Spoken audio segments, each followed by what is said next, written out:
नमस्कार यहाँहरु सम्पूर्णमा। बिचारा मास्टर साहेब भुन्टीको एकहोरो प्रेममा परेर उनी अहिलेसम्म कुमार नै बसेका छन्। भुन्टीलाई माग्न गएका थिए, माग्न जाँदा भुन्टीले लखटेकी छिन्। तर पनि उनलाई तिनै केटी बिहा गर्न पाए हुन्थ्यो भनेर मास्टर साहेबको मनमुटुमा बसेकी छन् भुन्टी।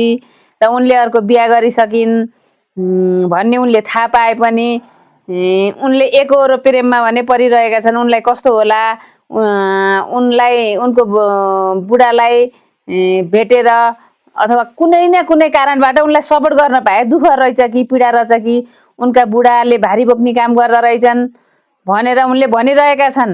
भुन्टीका दाजु टोकलेलाई बाटामा देखे एक दिन दाजु बहिनीको भेट भएको बेलामा उनी बुढा हुन् कि जस्तो उनलाई लागेछ। अब के गरेर सपोर्ट गर्ने होला भनेर आफ्नो साथीसँग कुरा गर्छन् र अनि साथीले सल्लाह दिन्छ, बरु तिमीहरूले भारी बोक्ने काम छ भने मिलाइदेऊ र अलि बढी पैसा दिएर सपोर्ट गर न भनेर त्यो साथीले भन्छन्।